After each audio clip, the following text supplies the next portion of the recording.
Solapur news मध्ये आपल्या सगळ्यांचं स्वागत। आमचे काही मित्र गमतीत बोलताना काही बोलतात, कोणीतरी म्हणतं पैसे वापस घेऊ। अरे वेड्यांनो, या देशामध्ये भाऊबीज कधीच परत घेतली जात नाही। एकदा भाऊबीज दिली की त्याच्या बदल्यात केवळ माया आणि माया मिळत असते।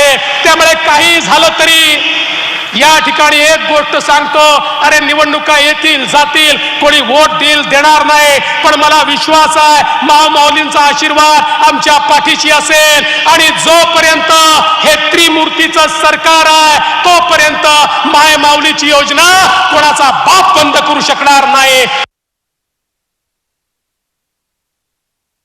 त्यांनी सांगितलं की हे 1,500 रुपये दिल्यानंतर आम्ही परत घेऊ। मी मुख्यमंत्री उपमुख्यमंत्र्यांच्या साक्षीने सांगतो, हे पैसे परत घेण्याकरता नाही, तुमच्या करता दिलेले आहेत। त्याच्यामुळे कुणी काही सांगितलं तर त्याच्यावर विश्वास ठेवू नका। कोण सांगेल आम्ही नंतर आढावा घेणार आहे, अजिबात नाही।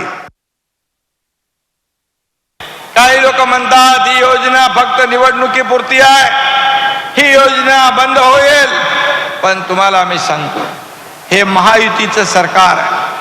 ही योजना लगे एका महिन्यात सुरू नाही झाली, ही योजना सुरू करायला 8 ते 10 महिने सगळे तयारी करायला लागली। आणि आपल्याला सांगतो, मगाशी अजितदादांनी सांगितलं की या माझी लाडकी बहीण योजनेसाठी पूर्ण आर्थिक वर्षाचे 33,000 रुपये तुमच्यासाठी वेगळे काढून ठेवलेले आहेत। माझं सोलापूर न्यूज या यूट्यूब चॅनलला सबस्क्राईब करा आणि बेल आयकॉन प्रेस करायला विसरू नका।